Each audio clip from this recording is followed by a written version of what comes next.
in the latest bit to prove the UN is not anti-Semitic, the UN, or specifically the Human Rights Council, have produced yet another report accusing Israel of genocide, of sexual violence, of the whole shebang, as people say. So today we're gonna go through some of the things that were said by the report and also by Israel's response, who pretty much called this a blood libel, which is, I think, as close as you could sort of call something like this. And yeah, welcome to the reality show. I'm Daniel. Joining me today is Michael Kaufman, and we should also be joined by Razi in just a few minutes or so. So just going straight to the report. I mean, yeah, Michael. I mean, the question is, what do you even make of it? It's another report. Basically, when you go to the report, it accuses Israel of basically in some parts sort of destroying the sort of female health clinics. So basically, sort of targeting females, which Israel has said there is no evidence for that. I mean, yes, hospitals. Some hospitals were destroyed because Hamas has been hiding in them. And if Hamas has been hiding in sort of, what do you call them, like marital wards, or when then yeah, that will also be destroyed. And also, I think a separate claim, specifically the genocide claim, was the fact that apparently since Israel started cutting off aid, and again, this cutting off of aid only started last week, that since women might be malnourished, it is not sort of a good state to be in when you want to have children, and if your ability to have children is affected, that is on par with genocide. I want to talk a little bit later about the sort of the standards for genocide, because I think something really interesting and really evil is going on there. But going to you, Michael, what do you make of this? Well, I make of it that it's beautifully consistent with pretty much everything else the United Nations has done, and especially the United Nations so-called Human Rights Council. And they have the High Commissioner of Human Rights, which is a complete joke. Many of the members are some of the worst, have some of the worst human rights track records in the world. But that's to be expected because most of the UN is corrupt, because most of the members are corrupt, because the way the UN works, and if folks have different information than I do, we'd love to hear it. But the way I understand the UN works is that the Western democracies mostly foot the bill, and it gives the people in Africa, especially the autocracies and militocracies and so on, a chance to scream at us. It allows pretty much every broken country to scream at us. It allows people like Iran to blame us for everything. And we fit the bill and we listen to them scream at us and tell us how terrible we are. And also to make sure that there are more UN resolutions against Israel than anyone. That's the UN. Now, the fact that the UN Human Rights Council has found a new way to give Israel crap about a war that Israel did not start against a group of people that is happily proclaiming and publicly that they want to annihilate Israel. And even after they were getting the crap kicked out of them, that is when Hamas was getting the crap kicked out of them, their leaders came on publicly and said they are going to repeat October 7th until the job is finished. And they said that happily. Now, I'm not sure what planet other people live on, but when someone points a gun at me, I expect my government to come back and point a tank at them and blow them away before they can shoot the gun. The fact that Hamas actually didn't only point the gun at Israel, but actually attacked Israel is justification for every single thing that happened then on. The implementation or the idea that some kind of weird international law applies to a group of people that has fully militarized all of Gaza, in a way that probably doesn't exist anywhere in the world, with the tunnels and with the munitions and storing weapons in pretty much every civilian's house in one place or another, hiding them inside babies' toys. We've all seen the pictures. We all know exactly what's going on. And the notion that somehow Israel singled out women's health centers or parts of Gaza that dealt with women is obviously absurd. It's yet another way you can attack Israel. So I think the whole thing is completely consistent, and I think it just further shows that it begs the question: why does the U.S. and any other Western democracy continue to fund such a ridiculously corrupt organization? Yeah, and again, as you mentioned, the UN Human Rights Council. So the way the sort of seats are set up is that basically every region gets representation, and the regions are Asia Pacific, African, Eastern European, Latin American, and Caribbean states, and Western Europe and other states. So basically, you'll always have some dictatorships that is by the nature of it. You'll always have some of the biggest violators. I mean, right now, just sort of going through it, you have Democratic Republic of the Congo, you have Cuba there, you have what else is like? Yeah, it's Sudan. I mean, uh, China is there right now. I mean, like these are the like everything. Even if you go through this report, everything that is talking talking about sort of like restricting reproductive rights, or not even that, but sort of like trying to commit genocide by sort of restricting the ability of the Gaza female population to have children. And China is on the thing, and we know what is going on right now when it comes to the Uyghurs, where this exact practice has been sort of practiced by China. So you, Interject for those of you who haven't thought about it, but one of the things I try to mention to younger folks is when you see a country whose name begins with Democratic Republic of, like the Democratic Republic of Congo and the Democratic Republic of Korea, you know that they are the opposite of democratic. Same thing with the People's Republic of China. It's not the People's Republic at all. It's the Chinese Communist Party Republic of China. And there's no republic. It's just the Chinese Communist Party, and you do what you're told or you disappear. Same thing in the Congo. It's one of the worst, it has one of the worst human rights records on the planet. But good to name yourself the Democratic Republic of, because useful idiots, and there are a growing number of them, and certainly in the Western countries, will always pretend that those people have the same moral equivalence as the US or Israel or the UK. Yeah, I mean, the idea of People's Republic is the sort of the quickest way to know a socialist regime. That's why, when it comes to Ayn Rand's Atlas Shrugged, every nation in her sort of like fictional world, every nation besides US was People's Republic of Norway, Yeah. People's Republic of Yeah. Mexico, People's Republic of all of them. Now, sort of going into yeah, I mean, when it comes to sort of talking about Israel's, or UN talking about Israel's sort of like sexual violence, yeah, in some cases the report talks about straight up like sexual violence that has been committed by the IDF. And saying that to Israel, where we again know what Hamas has done on October 7th, like this is like when it comes to the definition of gaslighting, like this UN report should be in the dictionary. Like this is exactly what is going on, like accusing Israel of what Hamas has been doing, of what many parts of the UN, I believe even the what is her name, the special rapporteur for the Near East region. Uh, Now I cannot think of her name. The special rapporteur, yeah, I know. I don't know. I don't know. I know what you mean, but yeah. Yeah, so someone can remind me. She is the one who is also like denying that any rapes or any sexual violence has happened on October 7th.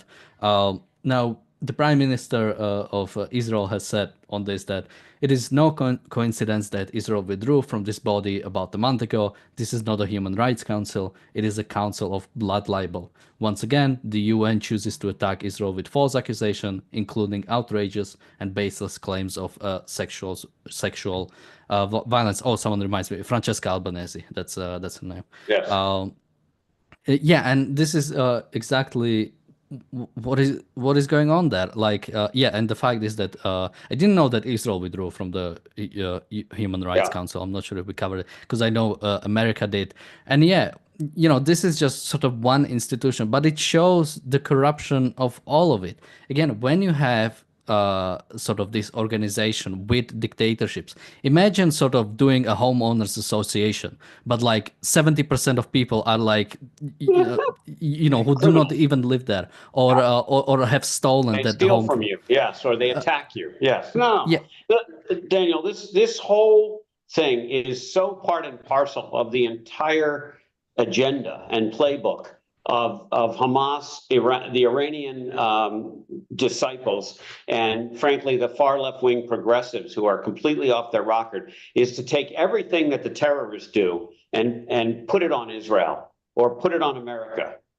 And unfortunately, what happens, and I think we sometimes, I certainly do, fall into this mistake of answering the specific question instead of understanding that the milieu that you're living in is a milieu of upside downness, of opposites. It's a complete reflection of reality in the wrong direction, so that the good people are bad and the bad people are good. It is unbelievable. People talk about talk about genocide, talk about ethnic cleansing in the Middle East. There are no Jews left in almost every single Middle Eastern country except Israel. There are none. There used to be hundreds of thousands of Jews in each of the countries, many of them, and they're gone. Christians are mostly gone from most of the Muslim countries in the Middle East. There's about 0.2% or something in some of the countries. It's crazy. Israel has 15% Arabs, or 20%, depending on whose numbers you use, and 10% Christians, or some number like that. It's patently on its head. And what you have is these completely corrupt leaders of the UN and the Human Rights Council and so on, the special, all kinds of fancy names. That's the other thing you always do. Give people a special rapporteur of Near Eastern, blah, blah, blah crap, so that, again, useful idiots can be impressed. And they just go out and lie.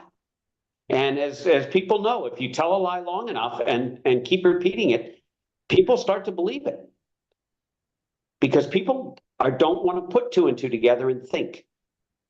And that is the fundamental problem. And this is another example of turning the truth completely on its head. Yeah, and I think when it comes to the UN, the sort of the way it's set up, or the way sort of any organizations, again, with dictatorships are set up, it's always going to be the good guys that are going to suffer. Because only, again, when it comes to a sort of caring for individual rights, or caring for the so-called human rights, as they like to say. I have a certain problem with that concept, but let's say even caring for human rights. It's the Western countries that do care for the human rights the most, and they are the ones who would, if somebody says, you have a problem with human rights, only Western countries would say, okay, let us actually look at that, because we do not want to violate sort of individual rights and human rights, or we at least try to sort of be better. But if you say to Iran, hey, you're violating human rights, then it's like, yeah, Exactly. what Of course about we it? do. Yeah. And this is what, like, again, there is no list you can send to Hamas that you've committed sexual violence on October 7. Maybe look at your practices. That was their practice. Again, when the violations of individual rights happen in Iran or by Hamas or by any dictatorship, it is by design. When it happens in Western countries, it is usually either something went wrong and we recognize it went wrong and we try to solve it. But no, for them, that's what they are designed to do. That's what they are doing by the standard of their existence. So there is this sort of I don't know what to call it, even like a curse of altruism, or this sort of like the Western wanting to, the sort of Western idea of wanting to stay in the UN, or even building the UN in the first place, was at this sort of, well, we just want less human rights violation. But the fact is, once you make a deal with dictatorships, it will be worse. There is nothing you can get out of it. Um, Well, anything also, you? don't Yeah. forget the number of countries that abuse human rights and have no interest in them fundamentally are in a vast majority compared to the number with mostly Western. I mean, it's hard, frankly, folks, it's hard to find philosophies out there that worry about human rights unless it's a Western philosophy. If someone is aware of some philosophy that I'm not aware of that is implemented in a country that stands up for human rights, please tell me. Because as far as I'm aware, human rights are a thing that John Locke and Rousseau and especially down the road, the people ending up in the Declaration of Independence and all of the great things that happened with the UK government and constitution, and of course France went through a lot of trouble, but eventually came out on the right side of this. This is a Western concept. Human rights, individual rights. It is not a Muslim concept. It is certainly not implemented in much of the Arab world, and it's very little. It certainly didn't exist in Japan prior to the end of World War II until we implemented a Western-style democracy. We, being the Allies, implemented a Western-style democracy. It's absurd, and now what we have is we have essentially a majority of countries in the UN who are corrupt, completely corrupt, but have figured out there's a gravy train being financed by the very people that they want to destroy. And we, the idiots over here, us taxpayers, keep funding these people while they tell us how bad we are and how evil, and keep giving us money. Meanwhile, you should be all in jail. Joining us is Razi. Razi, what do you make of this whole thing? Hey, Daniel. Hey, Michael. Hey, everybody. Hey, Russ. Sorry I'm late, and I may repeat things that have already been said. But yeah, Michael, that last point you made, I mean, the things that people in the UN see that they can get away with, I think it sometimes surprises them, but they keep pushing forward. So, even as reports from completely unaccountable organizations go, this is pretty surprising in terms of what it uses as proof of sexual violence, for example. And it has things like statements made by Israeli politicians, things that were painted, like graffiti that was painted on houses and stuff. It's weak as a report. It's weak even as a report from journalists, but it's similar to the ones we see from journalists, and actually reminds me of the Amsterdam incident, where we saw those videos of the terrorists going after any Israeli they could find. But then later, and within a day or two, we started hearing, well, actually, no, it was Maccabi fans that started it. And when you asked people, what did they do that started it? It was the video of somebody tearing down a PLO flag and a football chant, or a chant against Palestinians.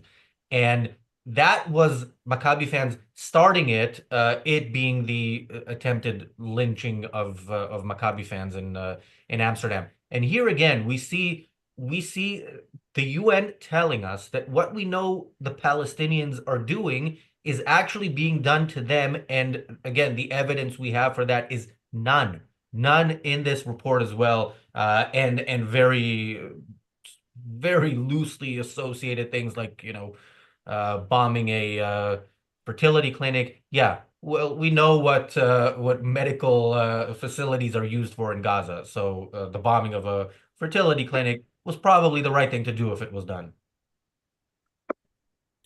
Well, they were in a war zone, and they attacked us, and that's the way it works in war. The fact that Gaza has been essentially 100% militarized.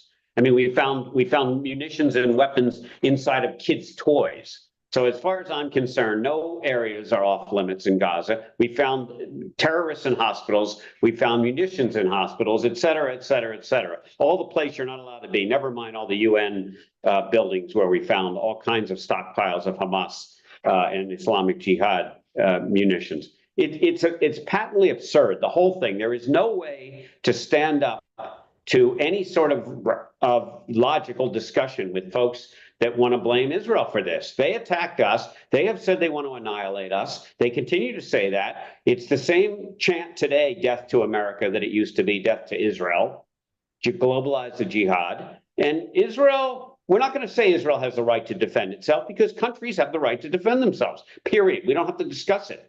And Israel isn't going to be singled out in that. Israel needs to annihilate Hamas. If the Gazans get caught in the crossfire, so be it. All of Gaza was militarized. Hamas has chosen to continue to fight when they're in deep trouble. And I'm sorry that women's clinics got bombed. I'm really sorry that kindergartens got bombed. Whose fault is it? One group, Hamas. Yeah, I mean, the whole sort of idea is that once you're a terrorist organization that is able to take over, or dictatorship, or anything, you pretty much have a free reign. I mean, you don't even need sort of nukes for some deterrence. You just use your own civilians as deterrence. We call that terrorism. We call using civilians as shields, as a protection. We call that a war crime. But when it's done by Hamas, it is sort of accepted. We sort of don't really sort of find an issue with that.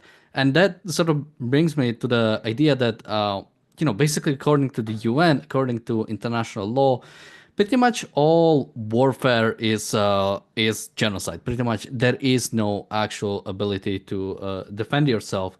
So just quoting from the inquiry, Israeli authorities have destroyed, in part, the reproductive capacity of the Palestinians in Gaza as a group, including by imposing measures intended to prevent births, one of the categories of genocidal acts in the Rome Statute and the Genocide Convention. Now, I've read Genocide Convention. I know what it is. I know what they are referring to it. And whenever I do see it, it really, when some people interpret it, it really does seem like that pretty much any sort of response when it comes to war is pretty much genocide. That there is no way. I mean, stopping the aid, if you stop the aid from going into Gaza, well, women will be malnourished, meaning they cannot have children, meaning that's a genocide. A few days ago, there was a story about a Palestinian kid being sent by Hamas, a 4-year-old boy being sent to an IDF camp. Now, nothing happened to the boy. He was given some food, and then he was sent. He was sent back to Gaza. He was sent back to the death camp, or basically to the like a war, the state of war, instead of sort of being taken care of, or anything. I mean, again, a 4-year-old boy. But the fact is, if the boy was taken by the IDF to Israel, that would be genocide, because taking children from another nation and taking them to war, which is something, for example, Russia has been doing with Ukrainian kids, is considered an act of genocide. This is something that happened in the past. And whenever something like this happens, it really does seem that genocide, or sort of the Genocide Convention, is pretty much meant to just defend terrorist organizations that take over some areas, or any sort of dictatorships, and any sort of act of even sort of good act. Again, I cannot understand why we would want the children to sort of stay in Gaza. They're the only ones who are actually innocent there. Yet, we see it preferable as sort of them staying there than them being taken care of in some way. Um, yeah, I mean, Razi, what do you make of generally the sort of the genocide accusations? I mean, when it comes to Israel, it really does seem that besides, you know, after October 7th, maybe kicking out some Hamas members and then pretty much stopping and not doing anything was the only thing that would maybe satisfy the sort of standard that is being put up on Israel. Yeah, no, there was nothing Israel could have done after October 7th that would have made these people say, okay, this was the right thing to do. Because they said what they think the right thing to do was, which was October 7th. I mean, they said it sometimes explicitly, sometimes, with things like, yeah, it's bad, but didn't happen in a vacuum and so on, which is a way of justifying it. So, yeah, I actually, the story of the 4-year-old boy, I saw it and it pissed me off in so many ways. First of all, yeah, that is an innocent human being who might have a future if you don't allow him to go back into Gaza. Now, even before that, and sorry to have to say it this way, but I don't know exactly the details of him coming towards the soldiers. But what you do in such a situation, I think, is you probably have to shoot, or at least check, if you have some robots that can check that he doesn't have explosives, because the Palestinians do this. They've done this with people in wheelchairs. They've done this with women and children. This is a Palestinian thing, and of course, for them, a great bonus is if the IDF shoots the kid, and then you can add a 4-year-old to their list of people murdered by Israel. But yeah, every part of that story, and the IDF is like boasting about the fact that they sent him back. It's not just that they sent him back to a war zone, they sent him back to be brought up by the worst people in the world. He has virtually no chance at a decent future. Whereas if you just said, okay, this is like forgetting the Cuban boy's name, but this is a situation where we're basically saving a kid from a life in a terrible culture. And if we understood that not all cultures are morally equal, then we would understand this and save this boy's life. Yeah, Michael? Well, no question that terrorists love to do this kind of stuff. I mean, that's part of the gimmick is you dress whatever up, women, kids. You take terrorists of full body military age and you make them look like old men hobbling with a cane, and you have them strapped with a suicide vest or some similar kind of thing. I mean, it's we all know this goes on. What's remarkable to me is that people that support this, as I've said before on the show, I don't understand. I do understand that they believe the future is complete anarchy, chaos, and terrorism. That every day we wake up wondering if we're going to be blown up by some nutcase who's been radicalized. And that's what they want. And what is the problem, in my opinion, in the West is that we have not internalized that notion yet. That people that are in some positions that are supposed to be our leaders, and I say that every day more loosely, have not realized that. Now, I do, as you guys know, I'm a huge fan of, compared to the last regime in America, I'm a huge fan of the new one.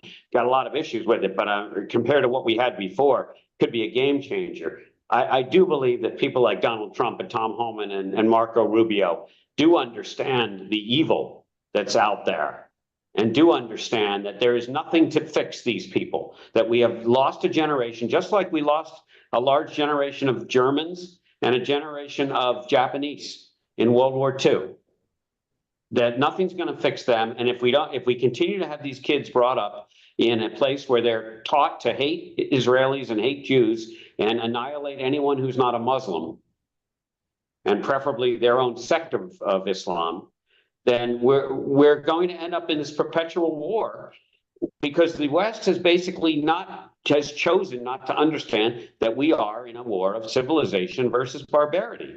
And then we take these terribly corrupt institutions like the UN, and they come out with this stuff that in a normal world, this kind of organization would be indicted for fraud, if not other things. They'd be put on trial for fraud. They would be asked in front of the entire world why there was no mention of what Hamas did to the Israeli hostages, and by the way, continues to do to the Israeli hostages. And this group would be disbanded.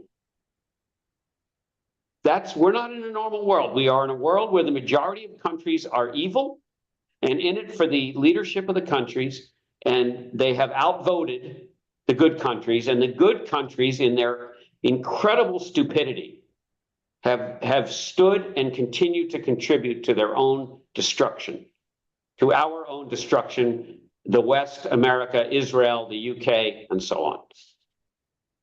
That's what's going on right now. And until that changes, we are going to continue to see this kind of absolute crap and lies that are really dangerous come out of these institutions, including others beyond the UN.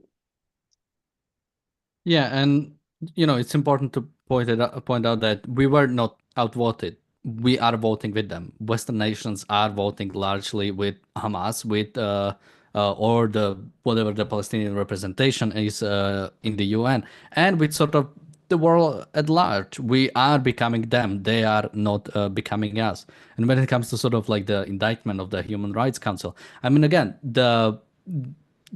for that to be the case, you would have to make the case that at the start it was a good organization, but from the start, it included dictatorship. That was sort of built in. The fact that there was the sort of regional representation would mean that you would always have some sort of dictator. And remember, when the UN was created, the Eastern Europe meant the Warsaw Pact, meant like communist states. That was what represented the sort of that area back then. So from the start, this was going to be you could call it a corrupt organization. Now, sort of going to the reactions about this, we have a Hamas spokesman Hazem Qasim told the AFP news agency that the report, and now in quotes, shows that Israel has committed genocide in the Palestinian Authority territories since the October 7th attack. It confirms what happened on the ground, the violation of humanitarian and legal principles. And this is a spokesperson for Hamas, for a terrorist organization that has committed October 7th, that he himself mentioned October 7th because it was Israel's response to something that happened on October 7th by Hamas. And now we are supposed to listen to them about sort of what is the humanitarian or legal principle. I mean, it is laughable. What can you even make of that when you have the sort of like actual terrorist organization lecturing you on what is the proper humanitarian or the proper legal principle? Yeah, I mean, Razi, what do you like? This is what always happens. Hamas always uses UN to argue against Israel, and then UN uses Hamas's responses to argue against Israel. Yeah, and I mean this goes to Michael's point that we're paying to produce lies that are dangerous was what Michael said, and that's the thing. These lies are dangerous. I'm gonna bring it back to the whole USAID thing where taxpayers' money was wasted on nonsense. This is not wasted on nonsense. This is as much funding our own destruction as is possible. And we on this channel have been talking from October 7th about many aspects of this, but specifically how the pro-Palestinian or anti-Israel propaganda machine works. And this is a super important part of it, because then you have news outlets translating it to the rest of us by telling us, look, in a nutshell, these experts at the UN, I mean, they're at the UN, so obviously they're experts, have told us that Israel is committing genocide, that Israel is trying to prevent Palestinians from having kids. I mean, how evil is that? What more do you need? And so after October 7th, we were talking here about things like Gutierrez saying it didn't happen in a vacuum. Francesca Albanese, a few days after October 7th, saying that Israel's response, which had not yet started on the ground, is genocide. We were talking about Owen Jones as one part of that propaganda machine, and the kind of as one of the translators, so to speak, saying, well, we're starting to hear it's basically beginning to be a genocide. And of course, now you don't talk about the war without it obviously being, well, Israel is committing genocide. So this has worked, and it works. It keeps working for them. And so yeah, it's dangerous, and it's scary, and it's something that we really should point at and argue against, because it's great that the US and to some extent Israel are taking a step back. But if you look at Netanyahu's response, I don't understand how, if he has an understanding of what the UN is, he is still a part of it. That is a question that remains unanswered. Yeah, I mean, Michael, yeah, what do you even make of the fact that we are still even the UN? The fact is, I cannot find any reason. Again, the sort of the reasoning are sort of the vague motion of, well, if they are with us, maybe we can talk to them and tell them that, genociding your population and violating the individual rights and, committing genital mutilation on women is probably not the nicest thing you could do to women. Do we really just, is it just a case of, this is better so we can teach them how to sort of conduct themselves better? Yeah, look, I completely agree with you, and I have, frankly, a lot of I don't there I would honestly say they're not my friends anymore, but I have people that are very progressive that have asked me, and I get on chat groups that I fight with them incredibly, and they have an amazing hubris, arrogance, that if we just show people the Western way, they will adopt it. I mean, frankly, ironically, George Bush and Donald Rumsfeld thought that that was going to get Afghanistan to be a democracy, right? We were gonna get rid of the Taliban, and we were going to institute Western style democracy in there, and then we were going to do it in Iraq after we took Saddam out. Because after all, if you just show people how great it is to live in a free society, you don't have to educate them. Don't worry about that. You don't have to explain what human rights are, and you don't have to teach a whole generation about all of this, and never mind what it means to live in a free democracy. You just simply get rid of the power structure, and they will behave. And this is the hubris. And by the way, the left in Israel, which is more centrist by American standards, but the center left in Israel always believed that if you just showed the barbarians surrounding Israel how great it is to have symphonies and concerts and agriculture and technology around them, that they would just eat it up. They would give up in their barbaric ways, and they would somehow come over to our side and live happily ever after together and trade and blah, blah, blah. And this is the complete, utter crap that progressives who live in La La Land believe. And it starts with this notion that there's this sort of global, group of human beings that are all singing Kumbaya together, and we're all just the same, and we're all in this together, and blah, blah, blah, blah, blah. And that's why there's moral equivalence, because we're all in this together, and there's some people that are a little bit bad and some people that are a little bit good, but basically nobody's perfect. So it's just, these are all just ridiculous distinctions. And it is incredible. The reason we've had 40 or 50 attempts at peace treaties with the Palestinians and whatever group over the last since Israel was formed by the UN, ironically, right, is because we actually thought they wanted peace. Now, anybody with half a brain who understood the Arab mindset understood that they wanted a one-state solution, and that one state did not include Israel.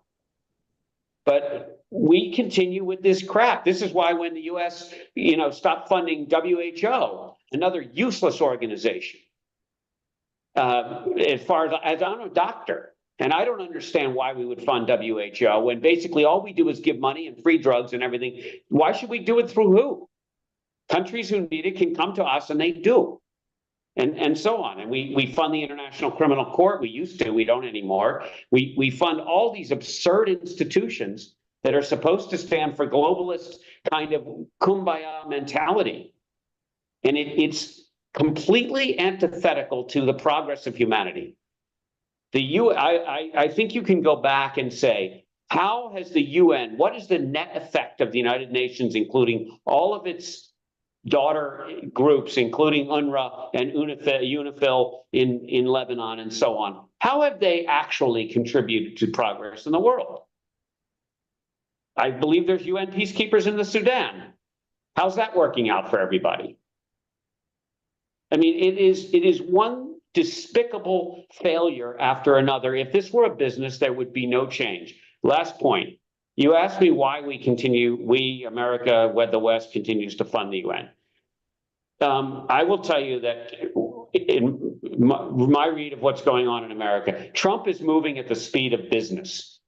He is moving at the speed where decisions are made like that. If they don't work, you try something else. Move, hit a lot of things, see what's going on.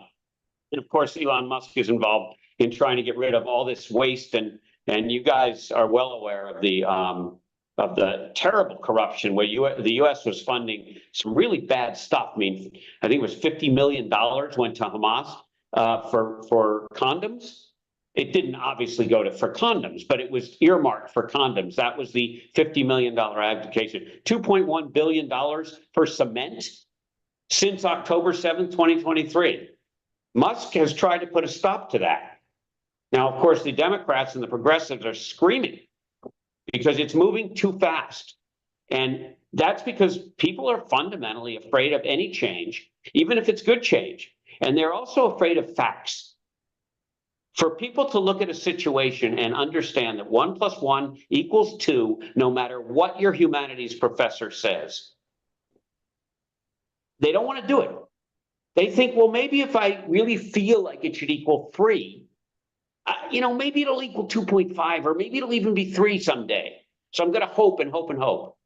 And no matter how many times these programs have failed over and over again, and they're not only failing now, but they're actually contributing to misery, human misery. People still perpetuate them because that's how we always did things. And when I hear that as a doctor, I want to tear my hair out. I want to put leeches on these people because, hey, that's what we used to do in medicine. So those are my only explanations.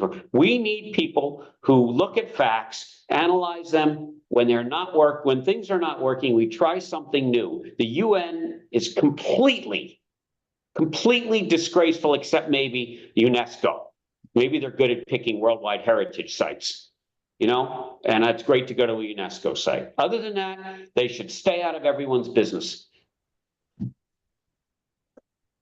Now, so you mentioned sort of about the WHO, and I don't think it's a sort of an accident that one of the best responses to COVID was done by Taiwan, who cannot be part of the WHO since it is technically a part of China, or at least we basically appease China for by not really dealing with Taiwan as a real nation, and because of that they are not part of WHO, which meant they were much more skeptical of whatever information was coming out of China and were prepared the best, despite being right next to China. Now, Michael, you mentioned that Arabs do not want peace, but they do want peace. They want a piece of Middle East where Israelis are, and they want to take it over. Maybe it's just a sort of mistranslation or a error in translation. Now, something separate. Daniel, can I just interject there, because it came out today, I think it was today or yesterday, that one of the major German newspapers published that the German people that were evaluating the COVID origins have now decided with 80 to 90% certainty that this was a lab leak. Now, I'm not a molecular biologist, but I do have a PhD in molecular biology. It's not molecular virology, but it is molecular biology, and it's all about DNA sequences. And really, you don't need to have I don't think, an evolutionary virology degree to understand. If you look at those sequences, it's pretty weird that you would have just the right set of mutations to make this new virus into one of the best binders for a human receptor. And if you look at where it might have come from, and they talk about all the bat baloney and all this other stuff, it certainly, before anything was known, it was very clear that the lab leak theory had to be a major theory. Didn't have to be the theory, but this was suppressed. It was suppressed by who? It was suppressed by Francis Collins, who ran the NIH. It was suppressed by Tony Fauci. And it was a collusion to suppress it. The CIA has since come out and said in America that that the lab leak theory is the preferred theory now, which means it's 51% preferred, but it's a low level of certainty. The German report that I saw is the first report that actually says with a high level of certainty. And I think we need to understand that when institutions start to get big, they take on a life of their own. They exist to perpetuate themselves. We call this in medicine cancer. The host, your job is to replicate yourself and get bigger and bigger and bigger. And you know what? Eventually the host dies. But you're not smart enough to realize that's going to be a problem. And that's what happens at these institutions. So just quickly on the sort of the lab leak theory, because someone in the chat says when they said it 3 years ago, they were called the conspiracy theorists. This is an epistemological issue. If you do say something without any evidence 3 years ago, yes, that's a conspiracy theory. Even if it does come out true with new evidence, doesn't mean you were right. If I say right now there is a life in the middle of Mars, that's a completely bogus claim that I have no evidence for. If it does turn out that there is life in the middle of Mars, doesn't mean I was right. it just happened to be true. The sentences without any acknowledgement. I have been following this sort of public. I'm interested to check into, because I've seen there was a bit more sort of information going into that, and I'm wondering about the German thing, so I'll check that out. But sort of like a separate thing. Razi, you want to say something? No, I mean, yes, but go ahead and I'll say my thing. One more report that came out was about it's a UN's annual report on children in conflict, which, among other things, have pretty much, in many cases, omitted some of the Israeli victims, including the Kafir and Ariel Bibas, as well as the 12 children that were killed by a Hezbollah rocket at Mashdal Shams. And yeah, it's another thing where something gets released, and we just forgot to include some of the things. Not to mention, even when it came to Kafir and Ariel Bibas, they didn't refer to them by names. It was just some Israeli children, and also it was said they died in captivity rather than they were murdered by Hamas, because we know they were murdered by Hamas, most likely beaten up basically by fists. Again, that another thing that sort of shows the way UN works, and the fact that it is straight up just anti-Jewish, anti-Semitic organization. Razi? Yeah, if I can just ask the UN, the different bodies to talk to each other, and when you release your Why Israel, another reason why Israel is the devil report, can you space them out a bit? It helps with our content planning. The Light Life said in the chat earlier, Razi, I think the genocide card is getting stale though. Feels like the boy who cried wolf and people are getting desensitized to it. Tides are turning. I hope, I mean, you're more optimistic than I am. I think we're hearing less of it because there's a ceasefire.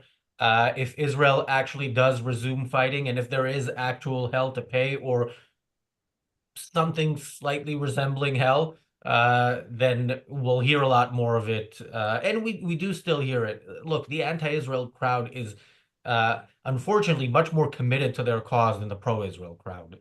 So yeah, I am pessimistic. Yeah, just quickly, the fact that people even might be sort of desanitized to genocide claims, that's problematic. We came out with the term for a reason, because the Nazis did something so abhorrent that we needed a new sort of concept to claim, and then retroactively also called some of the things that happened in the past after that, because it is a truly unique evil that is on par with many others. And by people being desensitized to it, there are actual genocides going on right now in the world. And the fact that you keep saying that Israel is the only one doing it, not meaning that Israel is doing it, but sort of saying that Israel is the one doing it, pretty much means it is sort of similar to thing to when international the warrants for arrests came out against Netanyahu.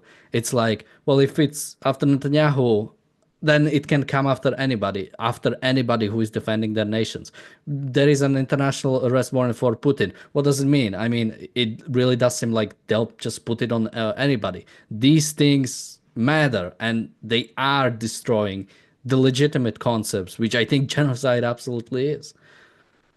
Yeah, I mean, and again, that was the goal from the start here. I mean, and so many of them are open about it, openly saying we want to change the definition of genocide to make sure that what Israel is doing fits.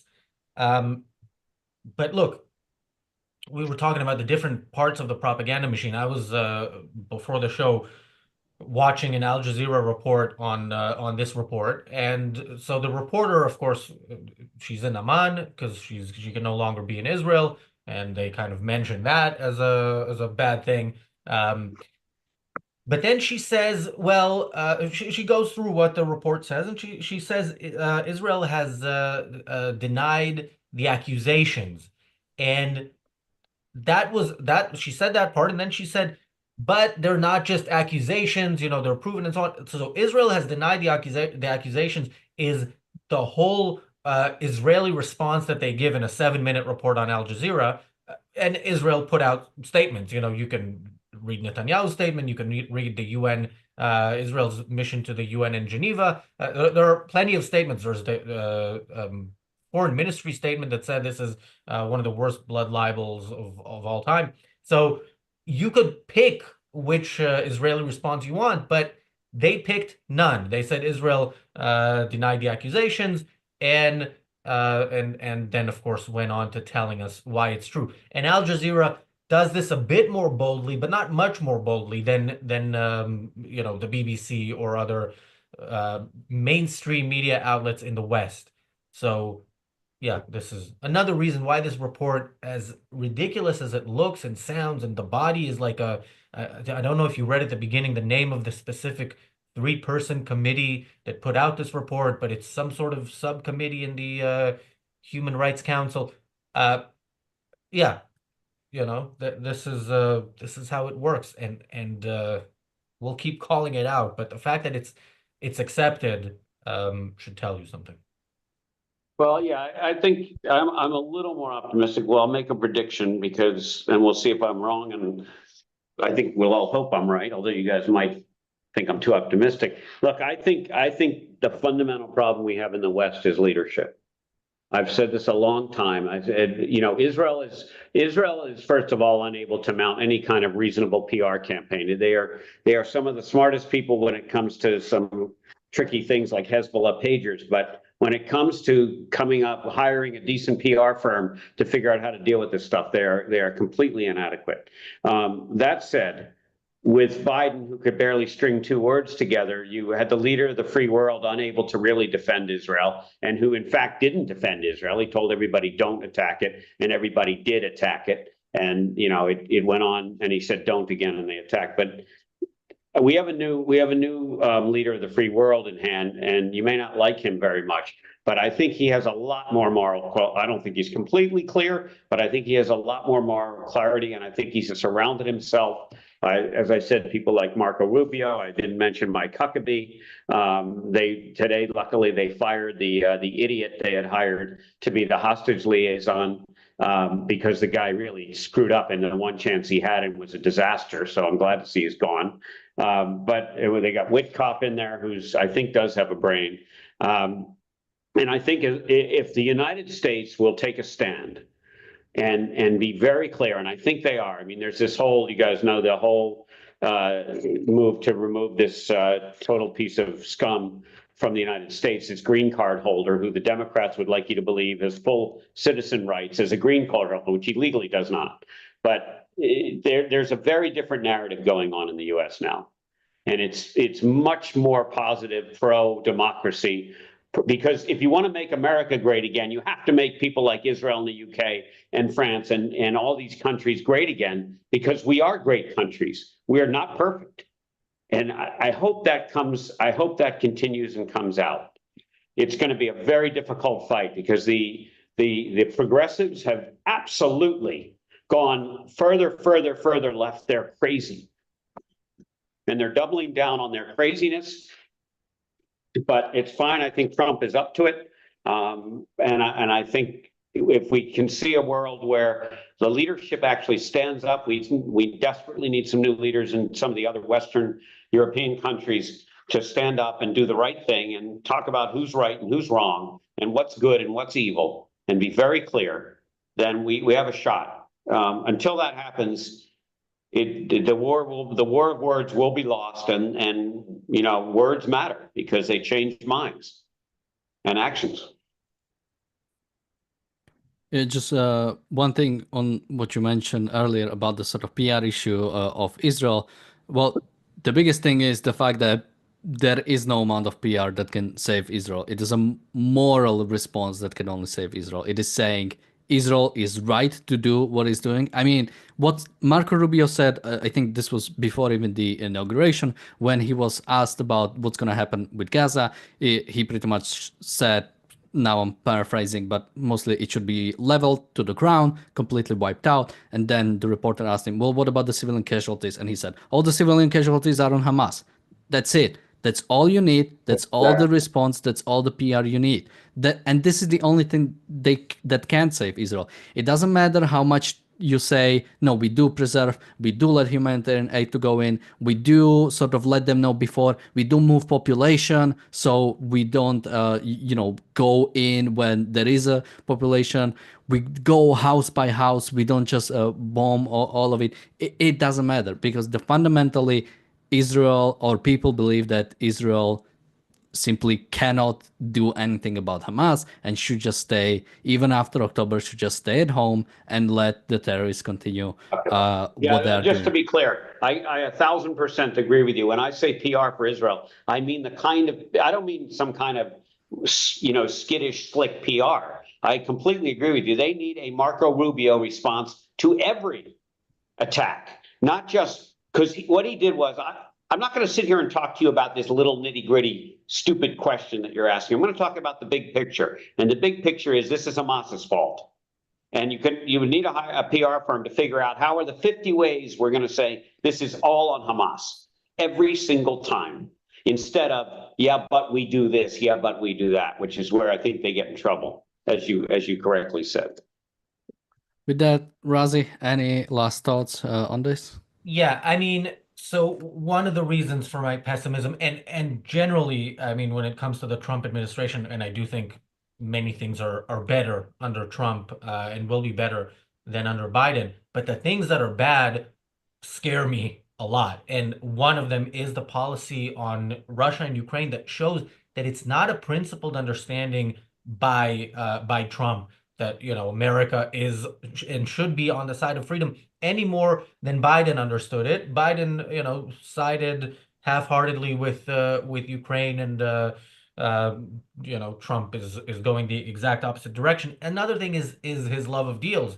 And the recent news that I saw today was that the next stage, they're not going to go fully to the next stage. They're going to extend the current stage, and it'll be 3 to 5 living hostages in exchange for 50-day ceasefire, which is uh, really, really bad. And the question is, what will happen? Will these statements, it's easy to make statements when you are not in office. Will these statements, because Marco Rubio said great things about Ukraine as well, and he seemed to change his mind. So yeah, once the ceasefire is over and fighting resumes, that is when I think we can really judge what's important, which is will Israel use whatever leeway it's being given, and is it being given that kind of leeway?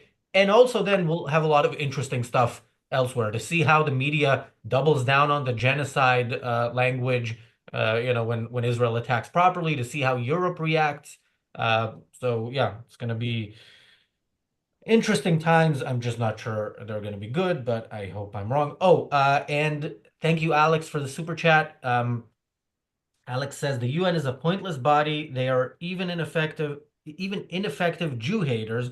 Sometimes I wonder if it is trolling or satire or performance art. I mean, as far as government grants to the arts go, this is, I think, even worse than what we already have. But yeah. Yeah, I mean, just to add on one thing, it is not whatever leeway Israel has. Israel currently has open season for Hamas, at least openly by Trump. He pretty much said Israel can do whatever it wants, and right now Israel is not doing, which was the biggest thing I was worried about when it comes to Gaza, the fact that Netanyahu wasn't the one who could do Yeah, but we something. do hear that behind closed doors, they say, well, wait to this, this visit by Witkoff, this visit by whoever. And, so the US, I don't think Israel can now, right now at 7 p.m. UK time, start fully bombing Gaza, and the US will be okay with it. I just No, don't but know. I share Daniel. I think a week or two ago, Israel had full license to go for it. And Trump said, I want them all home by Saturday at noon. And as soon as that passed, he said, it's time for Israel to do something. And Netanyahu I will tell you, he is a disaster. He is a disaster. There is no policy right now for Gaza, none. Yeah. He cannot make a decision. He is not making a decision. And it is limbo. And all that's happening is Hamas is rearming. I don't know how they're getting their arms, but at least they're collecting all the scraps and making new missiles and new bombs and new whatever out of them. No question about it. Just like Hezbollah is rearming. No, Netanyahu, this is a disgrace what's going on right now in Israel in terms of dealing with the situation. And he could bomb. I mean, they don't need to go in with troops. They could blow the heck out of whatever remaining buildings there are. And he has full, I agree with you now, it's somewhat questionable. We don't really know what's going, but I truly believe when Trump's deadline was passed, he had the chance to do something and he decided not to do anything. Yeah, that I agree with too. He had that chance, and Trump posted on Truth Social as well Truthed. on the day. Okay, the deadline has passed, Yeah, and exactly. go for Exactly. it. So you can't post that and then the person goes for it, and you say, "Actually, I didn't mean it." Although when it's Trump, I'm not sure. Like he has had his moments where he literally says, "I didn't call Zelensky a dictator" or something like that. So. But it would be very difficult to walk that back. Let's put it that way. I don't think it would be. But with that, Michael, where can people find you? Kaufman with 2 Fs on LinkedIn. Razi, where can people find you? Razi Ginsburg on X. And with that, Thanks. Have a good night, guys. Cheers. Thank you, everybody, for watching. And we'll see you tomorrow. Bye-bye.